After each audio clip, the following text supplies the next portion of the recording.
로 이으면 그 길이가 얼마가 될까요? 11만 2천 킬로미터로서 지구를 2번 반이나 감을 수 있는 길이라고 합니다. 그런데 심장에서 뇌까지 돌아오는데 걸리는 시간은 겨우 8초 걸린다고 합니다. 제일 먼 발끝까지 도달하는 시간은 18초 걸린다고 합니다.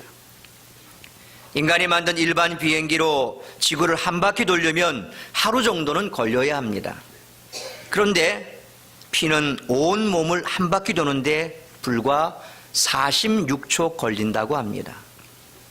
이 피가 심장에서 동맥으로, 동맥에서 혈관, 그리고 모세혈관까지 복잡한 통로를 거쳐 구석구석까지 맑은 산소와 영양소 등을 공급해주는 노폐물을 운반하고 신장을 통해 배설함으로써 우리의 생명을 유지시켜주는 가장 중요한 수단이 바로 이 피입니다. 내분비기관에서 분비되는 호르몬을 운반해주고 외부의 병형체가 들어오면 그것들로부터 몸을 방어해주고 체온을 조절해주어 생명을 유지해주는 것이 피입니다. 그래서 피가 살아야 온 몸이 살고 피가 멈추면 모든 것이 멈추고 피가 병들면 모든 것이 병든다고 말합니다. 나를 살리는 피, 늙게 하는 피, 위험한 피, 이런 책을 쓴 일본의 다카하시 히로노리라고 하는 학자가 있습니다. 의사가 있습니다. 그는 그 책에서 혈액이 멈추면 모든 것이 멈춘다, 혈액이 병들면 모든 것이 병든다, 그렇게 밝혔습니다. 인체 내의 각 장기들을 하드웨어에 비유한다면 혈액은 이 하드웨어를 작동하게 해주는 결정적인 소프트웨어라고 할 수 있습니다. 산소와 영양소를 운반해 날라주며 세균이 침입하면 막아주고 뇌에서 호르몬이 분비되면 이를 전달해 줍니다. 노폐물이 나오면 즉각 버려주기도 하고 일정한 체온과 수분을 유지해 최적의 상태를 만들어주는 것입니다. 한마디로 혈액은 인체를 활발하게 돌아갈 수 있게 하는 권력자이자 메신저이면서 핵심적인 작동 원리이기도 합니다. 따라서 병이든 위험한 혈액이 우리 몸을 돌아다니면 몸 전체가 병들게 되는 것은 어쩌면 너무나 자연스러운 원리라고 할 것입니다. 오염된 물을 마시면 우리 몸도 오염되듯이 오염된 혈액은 우리 몸에서 질병과 노화를 촉진하게 됩니다. 성경은 피를 강조하고 있습니다. 어떤 사람은 성경 속의 피에 대한 말씀들을 보면서 고대 근동에 있던 신들의 음식, 정화의식, 신의 진노를 풀기 위한 속전 등의 영향을 받아들인 것이기 때문에 성경이 신화적이다, 그렇게 말하는 사람도 있지만 그것은 성경을 몰라서 하는 말입니다. 성경은 고대 문화를 모방한 것이 아닙니다. 성경에 나오는 피의 제사는 일관성 있게 예수님의 십자가 보혈에 집중되어 있습니다. 예수님은 십자가에서 물과 피를 다 쏟으시고 돌아가셨는데 성경은 십자가에서 흘리신 예수님의 보혈의 효력에 대해 다음과 같이 말씀하고 있습니다. 첫째로 십자가의 보혈은 우리의 죄를 영원히 속죄해 주십니다. 오늘 본문 12절 말씀 우리 다시 한번 같이 읽겠습니다. 12절 같이 읽습니다. 시작.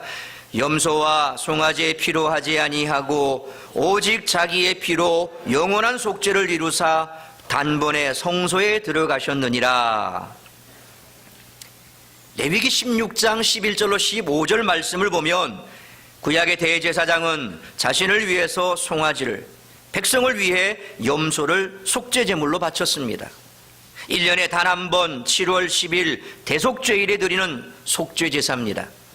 중요한 것은 그때 반드시 짐승을 잡고 그 피를 가지고 지성소에 들어가서 대제사장이 하나님께 바쳐야 했던 것입니다.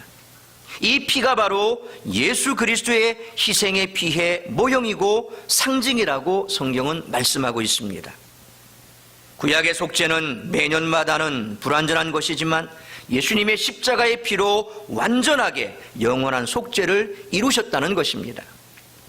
십자가의 보혈로 단번에 속죄해 주셨다는 그런 의미를 담고 있습니다.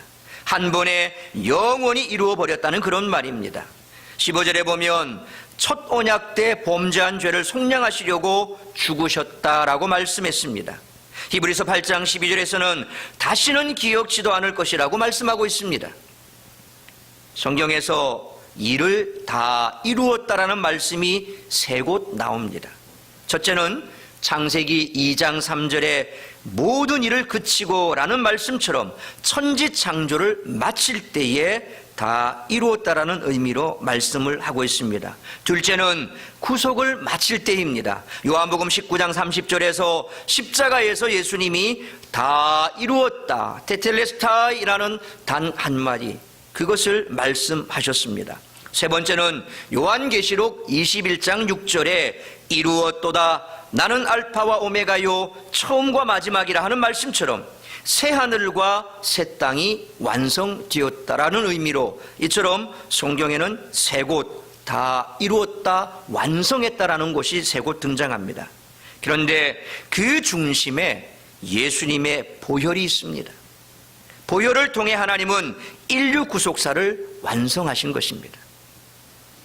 이 예언은 예수님이 이 땅에 오시기 500년 전 스가랴 선지자를 통해서 스가랴 13장 1절에 그날에 죄와 더러움을 씻는 셈이 다윗의 족속과 예루살렘 주민을 위하여 열리리라, 그렇게 예언해 주셨는데 바로 예수님이 만 백성의 죄를 씻기 위해 오셔서 십자가에서 피를 다 쏟으신 것입니다. 오늘 본문 12절에서 이루다라는 말은 획득하다, 완성하다라는 말입니다.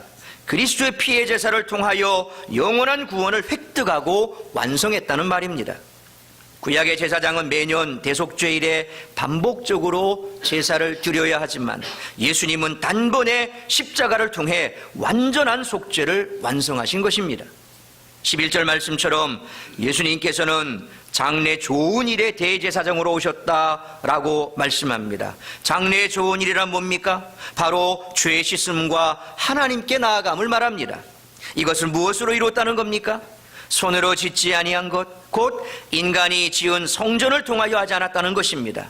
그리고 창조에 속하지 않았다는 것은 예수님은 창조물이 아니라는 것입니다. 스스로 계시는 하나님이시라는 말씀입니다. 바로 예수님의 몸이 더 크고 온전한 장막이라는 것입니다.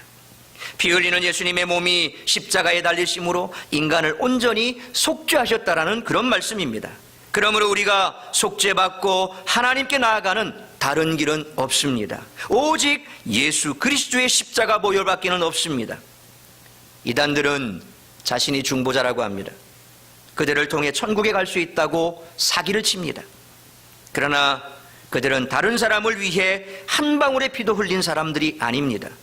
성경은 오직 예수님의 보혈로 우리가 구속함을 받을 수 있다는 사실을 강조하고 있습니다.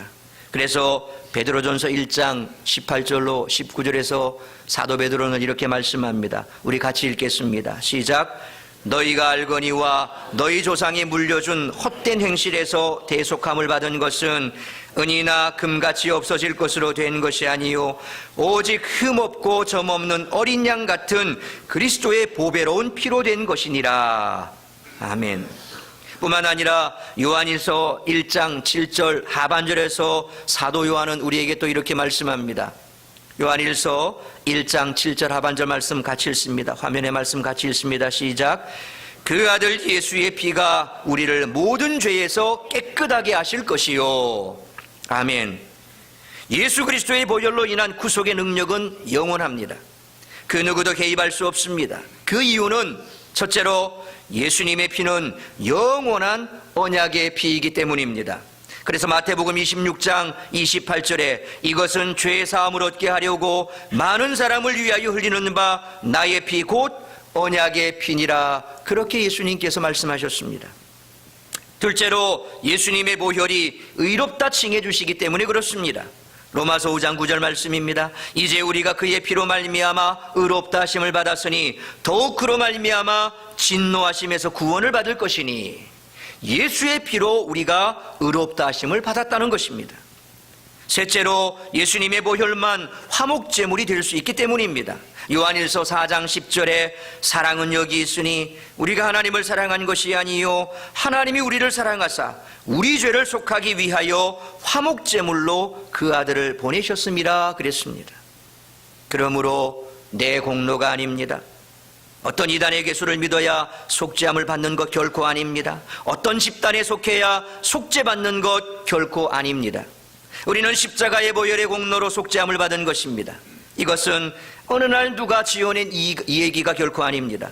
성경에서 일관성 있게 말씀하고 있습니다. 그래서 레위기 17장 11절에 이렇게 말씀합니다. 우리 같이 읽습니다. 시작. 육체의 생명은 피에 있음이라. 내가 이 피를 너희에게 주어 제단에 뿌려 너희의 생명을 위하여 속죄하게 하였나니 생명이 피에 있으므로 피가 죄를 속하느니라. 이단들은 속죄받는 것이 교주를 통해 받을 수 있다고 말하는데 결코 아닙니다. 오직 예수 그리스도의 피로 속죄를 받을 수가 있습니다. 성경은 피에 관한 이야기를 시작해 피에 관한 이야기로 끝나고 있다고 말해도 틀린 말이 아닙니다. 구약에서 피라는 단어는 362번 정도 나오고 신약에서는 97번 정도 기록되어 있습니다. 그런데 그 피에 대한 내용의 중요한 요지는 구약에서 103회, 신약에서 20호회가 죄를 용서받는 희생제사 제도와 관련된 것이고, 중요한 것은 어린 양의 피로 구원받는다는 것입니다. 죄 지은 사람이 죄를 용서받기 위해서는 짐승을 가지고 제사장에게 가서 그 짐승의 피를 흘려 제사를 드림으로써 용서를 받았습니다. 그런데 이스라엘 백성들이 애굽의 포로 생활을 할 때 6월절 어린 양을 잡아 피를 문설주와 문인방에 뿌린 가정은 장자가 죽지 않고 다 살아났지만 피를 뿌리지 않은 애굽 사람의 장자는 다 죽었지 않습니까? 신약에 와서 예수님이 바로 그 6월절 어린 양이라는 것입니다. 세례 요한이 예수님을 보고 요한복음 1장 29절에서 세상 죄를 지고 가는 하나님의 어린 양이로다 그렇게 소개했습니다. 예수님께서 십자가에서 돌아가시기 전 6월절에 성찬식을 하시면서 인자의 살을 먹고 피를 마셔야 다시 살리라 말씀하셨습니다. 요한복음 6장 53절 말씀 우리 같이 한번 읽겠습니다. 시작. 예수께서 이르시되 내가 진실로 진실로 너희에게 이르노니 인자의 살을 먹지 아니하고 인자의 피를 마시지 아니하면 너희 속에 생명이 없느니라. 예수님께서 친히 말씀하셨습니다. 마태복음 20장 28절에 인자가 온 것은 섬김을 받으려 함이 아니라 도리어 섬기려 하고 자기 목숨을 많은 사람의 대속물로 주려 함이니라 그랬습니다. 그리고 하나님은 고린도전서를 통해 6월절 양이 바로 그리스도라고 분명하게 계시를 드러내 보여주셨습니다. 고린도전서 5장 7절 말씀에 우리의 6월절 양 곧 그리스도께서 희생되셨느니라 그랬습니다. 성경 시작의 책인 창세기 3장 15절에 여자의 후손을 내 머리를 상하게 할 것이요 너는 그의 발꿈치를 상하게 할 것이라 말씀하고 있는데 여기서 상하게 한다라는 것은 피를 흘린다는 것입니다. 예수님은 십자가에서 피를 다 쏟으셨습니다. 성경의 여운을 다 성취하시고 다 이루었다라고 말씀하셨습니다. 성경 마지막 책인 계시록에 보면 어린 양의 피가 나옵니다. 요한계시록 7장 14절을 보면 천국에 들어가는 백성에 대하여 이는 큰 환난에서 나오는 자들인데 어린 양의 피에 그 옷을 씻어 희게 하였느니라 그랬습니다. 우리가 구속받은 것은 오직 예수 그리스도의 보혈밖에 없다는 사실을 확실히 믿고 사는 사람이 되어야 할 줄로 압니다. 이것이 복음입니다. 성경은 분명하게 말씀합니다. 사도행전 4장 12절에 말씀 우리 같이 한번 읽겠습니다. 시작. 다른 이로서는 구원을 받을 수 없나니 천하 사람 중에 구원을 받을 만한 다른 이름을 우리에게 주신 일이 없음이라 하였더라. 할렐루야. 구원받을 이름은 오직 예수 그리스도밖에 없습니다. 예수의 피로만 구원받을 수가 있습니다. 두 번째로 십자가의 보혈은 우리의 양심까지 정결해 완전히 죄의 가책으로부터 해방시켜준다는 것입니다. 오늘 13절 말씀 보십시오. 염소와 황소의 피와 및 암송아지의 죄를 부정한 자에게 뿌려 그 육체를 정결하게 하여 거룩하게 하거든 그랬습니다. 구약시대에 부정한 몸을 정결하게 하려면 어떻게 했습니까? 오늘 이 말씀처럼 부정한 자는 지인 내에 같이 살지 못했습니다. 시체를 만지거나 부정케 된 자들은 피나 재를 뿌려서 정결하게 된 후에 이제 성내에 들어와서 살 수가 있었습니다. 피와 재로 정결하고 거룩해졌다는 것입니다. 레위기 11장은 먹는 것과 마시는 것에서 발생하는 그 부정을 씻는 일에 대해서, 그리고 민수기 19장에서는 죽은 자와 접촉할 때 발생하는 부정에 대해서, 레위기 12장에서 15장에서는 일상생활 중에서 질병으로 발생된 부정을 씻는 것에 대해서 말씀해 주고 있습니다. 그러나 이런 정결례는 외적인 것에 불과하지 마음까지 정결하게 해주지는 못한다는 것입니다. 늘 양심의 가책에서 벗어나지 못한다는 겁니다. 늘 죄의식에 사로잡혀 살 수밖에 없는 그런 구조 속에 있다는 말씀입니다. 그러나 예수님의 피는 어떤 효과가 있습니까? 14절 말씀입니다. 우리 14절 말씀 같이 읽습니다. 시작. 하물며 영원하신 성령으로 말미암아 흠없는 자기를 하나님께 드린 그리스도의 피가 어찌 너희 양심을 죽은 행실에서 깨끗하게 하고 살아계신 하나님을 섬기게 하지 못하겠느냐. 외적 정결뿐만 아니라 양심까지 깨끗하게 예수의 피가 깨끗하게 만들어준다는 것입니다. 흠없이 완전하게 드려진 제사로 말미암아 죄의 오염으로부터 완전히 깨끗하게 예수의 피가 만들어준다고 말씀합니다. 그래서 요한일서 1장 7절에 그 아들 예수의 피가 우리를 모든 죄에서 깨끗하게 하실 것이요, 그렇게 말씀한 것입니다. 예수님의 보혈의 공로로 우리가 하나님과 화목하게 되고 의롭다 칭함을 받게 된 것입니다. 내가 도덕적으로 정결에 의롭다 칭함을 받은 것이 결코 아니지요. 순전히 보혈의 공로 때문입니다. 그래서 죄의 속박으로부터 양심의 가책으로부터 벗어난 것입니다. 지난죄로 말미암아 양심의 가책으로부터 우리가 보혈로 깨끗하게 되고, 그리고 이제 그 모든 죄책으로부터 벗어나게 되었습니다. 예수 그리스도의 보혈로 인해 우리 하나님이 우리의 죄를 도말해 주시고, 그리고 기억지도 않겠다고 말씀해 주셨습니다. 히브리서 8장 12절에 이렇게 말씀합니다. 우리 히브리서 8장 12절 같이 읽습니다. 시작. 내가 그들의 불의를 긍휼히 여기고 그들의 죄를 다시 기억하지 아니하리라 하셨느니라. 우리는 죄인인 줄 믿습니다. 아멘입니까? 아멘입니까? 우리는 그런데 예수 그리스도의 보혈로 죄 씻음 바 되어 이제 새 사람이 됐습니다. 그런데 새 사람이 된 우리는 죄를 전혀 짓지 않습니까? 지난 한 주간 동안 나는 정말 죄하고 상관없는, 소위 말하는 무균지대에 살았다, 죄가 없는 곳에 살았다, 나는 죄하고 상관없이 깨끗하다라고 감히 말할 수 있는 분이 몇 분이나 되겠습니까? 우리는 예수의 보혈로 깨끗함을 받았습니다. 새 사람 되었습니다. 그리고 구원받았습니다. 그 이후로 우리는 죄를 짓지 않습니까? 세상은 우리를 유혹하는 걸로 가득합니다.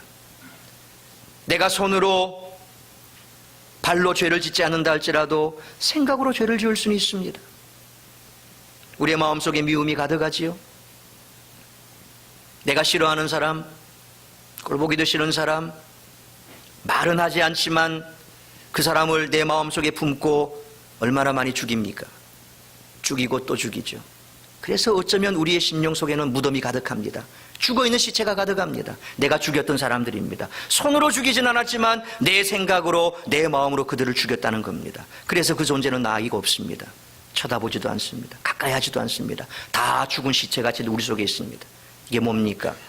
손으로는 하지 않았지만 마음으로 죄를 지은 겁니다. 우리는 보혈로 씻음 받고 구원받은 자지만 죄와 무관한 삶을 살 수 없는, 그래서 늘 죄와 가까이 하는 그런 삶을 살아갑니다. 그래서 우리는 회개합니다. 자, 오늘 회개했습니다. 내일 그 죄가 또다시 우리 앞에 놓여집니다. 그러면 회개했기 때문에 다시는 그 죄를, 똑같은 죄를 짓지 않습니까? 또 짓습니다. 베드로가 예수님께 우리가 죄인을 몇 번이나 용서할까요? 한 7번 용서하면 될까요? 그때 예수님이 뭐라고 말씀하셨습니까? 아니다. 70번에 7번까지라도 용서해라. 그 수학적으로 계산하면 몇 번입니까? 7, 7, 49, 490번 아닙니까?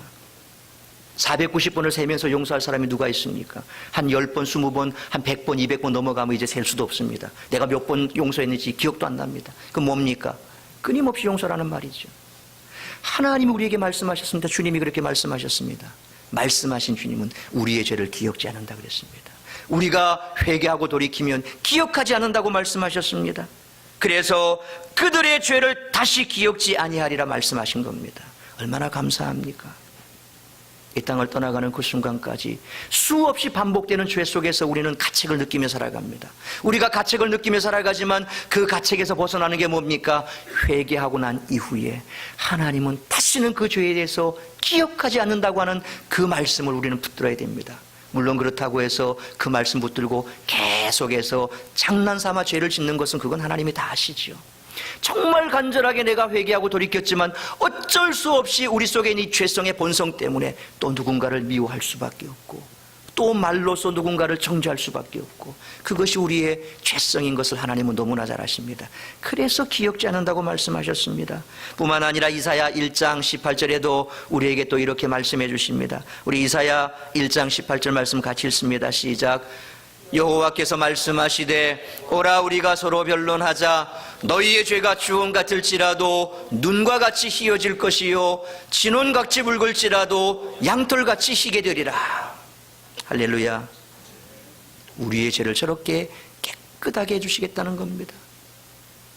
여러분 컴퓨터나 휴대폰이나 쓰는 기계가 뭔가 문제가 있으면 어떡합니까? 초기화시키죠. 포맷이라 그럽니다. 초기화시키면 처음 나왔던 그 상태입니다. 아무것도 그 안에 없습니다. 마치 하나님께서 우리가 우리의 죄를 자백하면 자복하고 고백하고 회개하면 포맷시키겠다는 겁니다. 초기화시키겠답니다. 리셋시켜주겠다는 겁니다. 그래서 처음에 우리 모습 그대로 다시 그렇게 우리를 봐주시겠다는 겁니다. 얼마나 감사합니까? 또한 이사야 43장 25절에도 이렇게 말씀합니다. 우리 이사야 43장 25절 같이 읽습니다. 시작. 나고 나는 나를 위하여 내 허물을 도말하는 자니 내 죄를 기억하지 아니하리라. 우리는 고통스러운 죄의 기억으로부터 해방되어야 합니다. 그 누구도 우리의 죄의식에서 완전한 자유를 줄 사람은 없습니다. 우리 스스로 좌선을 하고 심신을 수련한다 해도 벗어날 수가 없습니다. 십자가의 보혈만이 가능한 것입니다. 우리는 지난 죄에 얽매여 죄의 포로가 되지 말아야 합니다. 그 누가 스스로 의롭다함을 받을 수 있겠습니까? 그 누가 스스로 하나님 앞에 의롭다 설 수 있겠습니까? 아담도 죄인이고 가인도 죄인이고 아브라함도 죄인이고 야곱도 모세도 다윗도 바울도 다 죄인입니다. 우리도 마찬가지입니다. 우리 스스로 이 죄 문제를 해결할 수 없는 죄인들이지만 예수님의 보혈로 모두 용서받았습니다. 그러므로 이제 죄로부터 해방감을 가지고 살아야 합니다. 늘 죄의식에 짓눌려 살아서는 안 됩니다. 확실합니다. 지난 죄는 다 용서받았습니다. 오늘의 죄도 회개하면 용서받을 수 있습니다. 내일의 심판도 확실하게 피할 수 있습니다. 종교개혁가 루터가 중세교회의 잘못을 지적하면서 종교개혁을 단행하고 있을 때입니다. 어느 날 그가 비몽사몽 환상 중에 마귀가 나타났습니다. 마귀는 루터가 지은 그 많은 죄의 기록들을 그 두루마리를 루터에게 펼쳐 보이면서 말했습니다. 내가 이렇게 많은 죄를 짓고도 무슨 성직자며 또 종교개혁을 할 자격이 있는 사람이냐? 루터는 그때 마귀에게 이렇게 말했습니다. 그것들은 내가 지은 죄가 사실이지만 예수의 십자가 보혈로 벌써 다 용서받은 것들이다. 그따위로 나를 공격할 수 없다. 사탄아 물러가라. 그 순간 마귀가 떠나가더라는 겁니다. 오늘도 마찬가지입니다. 이혼한 것이 뭐, 중독자가 뭐, 가난한 것이 뭐, 간음한 것이 뭐, 내 자식도 잘못 가르치는 것이 뭐, 능력도 없는 것이 뭐, 실패한 것이 뭐, 멍청한 것이 뭐, 네 같은 것이 뭐 할 수 있다고 끊임없이 사탄은 우리에게 우리의 과거를 붙들고 유혹합니다. 너는 할 수 없어. 그러나 우리는 당당하게 예수님의 보혈로 승리해야 할 줄로 믿습니다. 주님께서 우리의 모든 죄를 다 사해 주셨습니다. 세 번째로 십자가의 보혈은 우리를 하나님께 나아가 섬기도록 합니다. 우리는 그리스도의 피로 말미암아 살아계신 하나님을 섬길 수 있는 길이 열렸습니다. 구약에는 대제사장만 성소에 들어갔지요. 그러나 이제는 그리스도의 피로 말미암아 우리도 하나님을 섬길 수 있게 됐습니다. 여기서 섬긴다는 것은 경배하며 예배하는 섬김을 말하는 것입니다. 하나님은 우리를 통해 예배받기를 원하십니다. 하나님만 경배하는 진정한 예배를 받기를 원하십니다. 예수님께서 말씀하십니다. 요한복음 4장 23절 말씀입니다. 우리 같이 한번 읽습니다. 시작. 아버지께서는 자기에게 이렇게 예배하는 자들을 찾으시느니라. 하나님은 왜 인간을 창조하셨다고 말씀하십니까? 이사야 43장 21절 말씀입니다. 이 백성은 내가 나를 위하여 지었나니 나를 찬송하게 하려 함이니라 그랬습니다. 이스라엘 백성들을 애굽 땅에서 탈출시킨 궁극적인 이유가 뭡니까? 출애굽기 3장 18절에 이렇게 말합니다. 우리가 우리 하나님 여호와께 제사를 드리려 하오니 사흘길쯤 광야로 가도록 허락하소서. 예배의 실패자 가인으로부터 시작해 인간은 끊임없이 예배의 실패자가 됐습니다. 하나님께 나아가는 방법을 몰랐던 겁니다.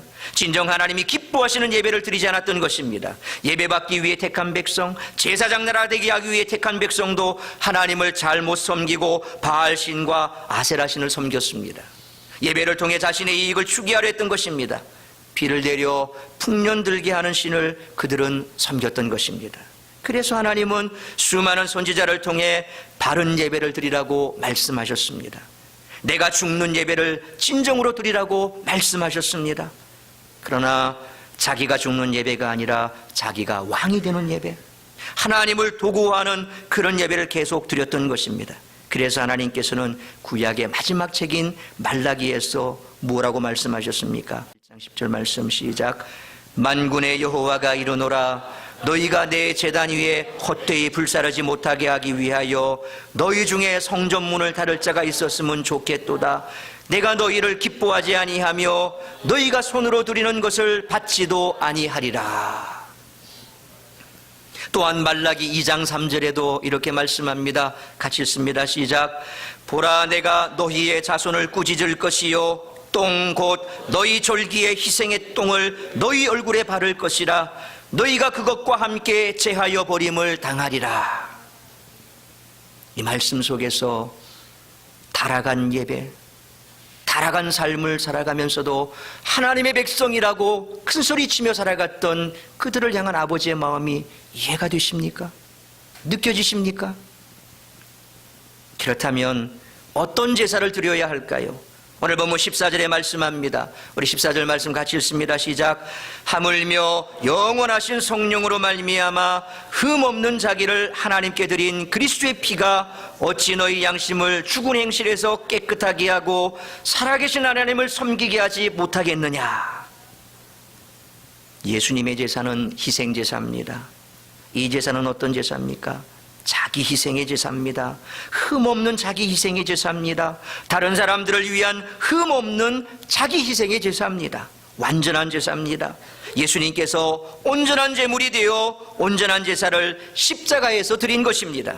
죽기까지 복종하는 제사, 자신을 드려 자신은 없어지고 하나님만 드러내는 그런 제사를 십자가의 보혈로 우리 예수님께서 단번에 드린 것입니다. 그 예수님으로 말미암아 우리가 담대하게 하나님께 나아가 예배를 드릴 수 있게 된 것입니다. 그래서 히브리서 4장 16절에 이렇게 말씀합니다. 우리 같이 한번 읽겠습니다. 시작. 그러므로 우리는 긍휼하심을 받고 때를 따라 돕는 은혜를 얻기 위하여 은혜의 보좌 앞에 담대히 나아갈 것이니라. 우리가 예수님의 보혈이 이제는 대제사장만이 들어갈 성소에 언제 어디 때든 담대하게 들어갈 수 있게 된 것이라고 말씀해 주고 있습니다. 그래서 예수님의 보혈 공로 때문에 하나님께 찬양하고 하나님께 기도하고 하나님께 봉사하고 하나님께 헌신할 수 있게 된 것입니다. 하나님의 영광을 위해 이제 우리는 살아갈 수 있게 된 것입니다. 자신으로 말미암아 참된 예배를 드릴 수 있다 말씀하는 이단 사이비 교주의 말에 우리는 결코 미혹되거나 현혹돼서는 안 됩니다. 꼭 우리 교회에 와야 되고 꼭 어디에 와야 하나님이 받으실 참된 예배를 드린다고 유혹하는 이단들에게 넘어가지 말아야 됩니다. 우리의 예배는 오직 예수 그리스도의 보혈의 공로를 힘입어 하나님께 나아갈 수 있다는 사실을 꼭 기억하십시오. 이 예배가 신령과 진정으로 드리는 예배입니다. 영과 진리로 드리는 예배는 바로 이런 예배입니다. 참마음으로 하나님을 섬기며 주님을 찬양하고 또한 주 안에서 기쁨과 승리의 삶을 영위할 수 있게 되는 예배가 바로 이런 예배입니다. 예수님의 보혈만이 우리를 하나님과 화평케 해줍니다. 그래서 골로새서 1장 20절에 이렇게 말합니다. 우리 같이 한번 읽습니다. 시작. 그의 십자가의 피로 화평을 이루사 만물 곧 땅에 있는 것들이나 하늘에 있는 것들이 그로 말미암아 자기와 화목하게 되기를 기뻐하심이라. 예수님의 보혈만이 우리를 하나님과 가깝게 해주는 것입니다. 그래서 에베소서 2장 13절에 이제는 전에 멀리 있던 너희가 그리스도 예수 안에서 그리스도의 피로 가까워졌느니라 그랬습니다. 예수 그리스도의 피로 우리와 하나님이 화목하게 되었고 이제 우리는 하나님 더 가까이 가게 된 것입니다. 그러므로 예배는 손해가 아니라 특권입니다. 믿으십니까? 미국 아이오와대 사회학과 제니퍼 그랜빌 교수의 연구 결과 교회 다니는 10대들의 성적이 높게 나왔다고 합니다. 미국 학교 7학년부터 12학년을 대상으로 한 이 연구에서 매주 교회 다니는 학생들은 중퇴 비율도 낮았다고 합니다. 종교회에 참석하는 10대들은 전혀 참석하지 않은 10대보다 이처럼 성적도 좋았고 그리고 거의 다가 졸업을 했다는 거지요. 또 정신위생계에 있어서 세계적인 학자인 데이비드 핑크 박사는 안전을 위한 사박자 균형이라는 논문에서 정신적 요소가 안정을 찾기 위해서는 4가지 균형을 잡아야 한다라고 발표했습니다. 첫째가 일, 둘째가 놀이, 셋째가 사랑, 넷째가 예배, 그렇게 말했습니다. 그런데 이 4가지 요소 중에 예배가 가장 근본적인 요소라고 그는 또한 강조했습니다. 조지 W. 컴스톡 박사가 연구한 바에 의하면 일주일에 한 번 이상 예배에 참석하는 사람에 비해 전혀 참석하지 않는 사람이 치명적인 심장병에 걸릴 위험률이 거의 2배나 높은 반면에 규칙적으로 예배에 참석하는 신앙인이 주요 질병의 낮은 발병률을 가지고 있다라고 연구 보고 발표했습니다. 우리는 예배를 통해 새 힘을 받습니다. 우리는 예배를 통해 존귀하신 하나님의 임재를 체험합니다. 잠언 8장 17절에 말씀합니다. 나를 사랑하는 자들이 나의 사랑을 입으며 나를 간절히 찾는 자가 나를 만날 것이니라 그랬습니다. 오늘 이 자리에도 하나님을 사랑하고 하나님을 간절히 찾는 자들이 모인 자리인 줄로 믿습니다. 아멘입니까? 그런 자들에게 하나님은 하나님의 사랑을 베풀어 주십니다. 그리고 그런 자들을 만나 주십니다. 우리는 예배를 통해 진정한 용서를 받고 긍휼히 여김을 받습니다. 이사야 55장 7절에 악인은 그 길을 불의한 자는 그 생각을 버리고 여호와께로 돌아오라. 그리하면 그가 긍휼히 여기시리라. 우리 하나님께로 나오라. 그가 널리 용서하시리라 그랬습니다. 우리는 예배를 통해 진정한 즐거움을 누리고 영혼이 소생함을 누립니다. 이사야 55장 2절로 3절에 나를 청종하라. 그리하면 너희가 좋은 것을 먹을 것이며 너희 마음이 기름진 것으로 즐거움을 얻으리라. 너희는 귀를 기울이고 내게 나와 들으라. 그리하면 너희 영혼이 살리라 그랬습니다. 하나님 앞에 예배하는 이 한 시간이 우리의 영혼이 다시금 리바이벌 되는 살아나는 그런 시간인 줄로 믿습니다. 예배 시간에 나와 삶에 지친 모든 것을 다 내어놓으면 우리 하나님께서 십자가의 보혈로 깨끗이 씻어주시고 위로해 주시기를 원하십니다. 예배는 그리스도인의 최대의 삶의 목적입니다. 예배는 하나님을 섬기는 일입니다. 하나님을 높이는 일입니다. 하나님을 찬양하는 일입니다. 예배는 구경하는 것이 아니라 하나님의 은총에 감사하고 감격하여 기쁨으로 응답하는 것입니다. 들어주고 평가하는 것이 아니라 순종과 결단하는 시간입니다. 하나님을 예배하는 것은 하나님께 최상의 가치를 돌리는 것입니다. 무엇을 하나님으로부터 받는 것보다 예수 그리스도의 구속의 은혜에 감격해 오히려 하나님께 내가 무엇을 드리고 섬길 것인가를 생각해야 됩니다. 하나님께서 이루신 구원의 역사와 은혜에 대해 그 말씀에 대해 응답하고 감격해야 됩니다. 예배는 하나님과 더불어 그리고 그리스도 안에서 하나님께 드리는 예배가 참된 예배인 줄 믿습니다. 예배란 우리의 마음과 뜻과 몸과 시간과 지성과 감성과 우리의 태도 등 우리의 삶 전체를 하나님께 드려야 합니다. 예배는 그리스도를 통하여 행하신 하나님의 능력을 찬양하고 축하하는 기쁨의 축제입니다. 예배를 통해 하나님께 영광 돌리고 우리는 성화하는 것입니다. 하나님은 오늘도 영광과 영과 진리로 예배하는 자를 찾고 계신다고 말씀하셨습니다.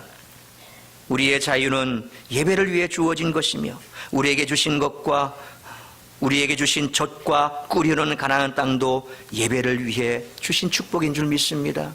여러분이 받아 누리는 것, 여러분이 지금 가지고 있는 것들은 무엇을 위해 주셨습니까?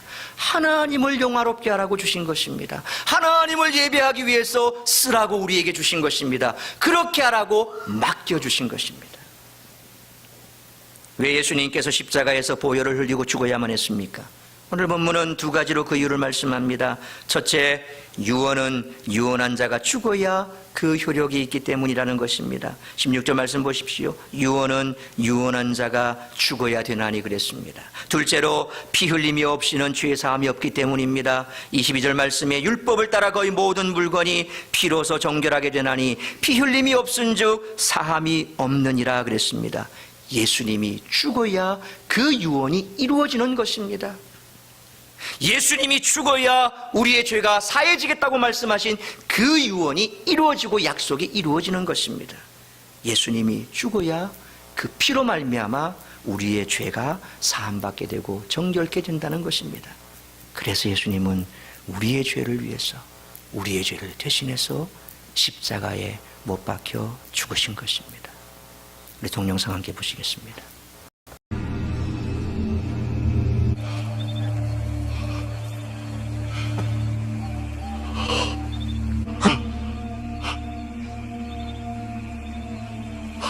Sina othia boy.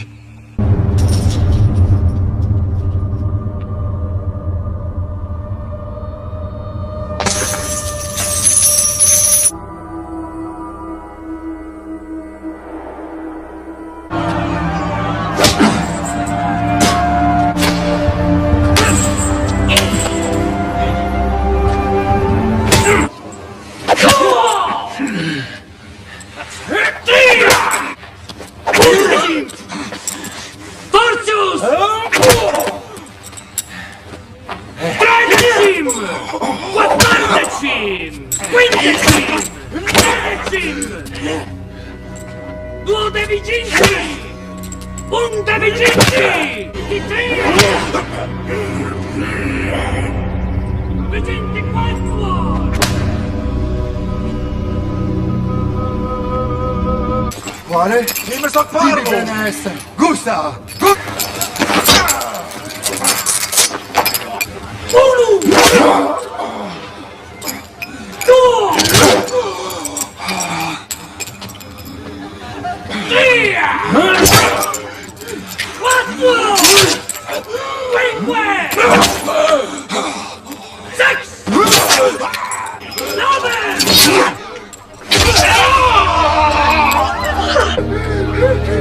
Un devi vinci! Vigenti!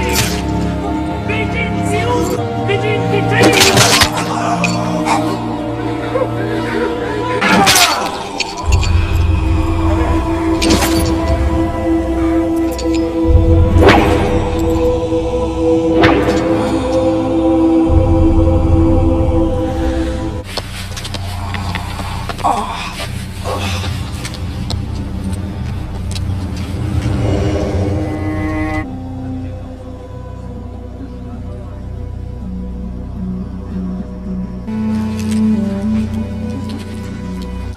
Rosa pulcherrima.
nihil Betales!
나만 잡았다니.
사랑하는 성도 여러분,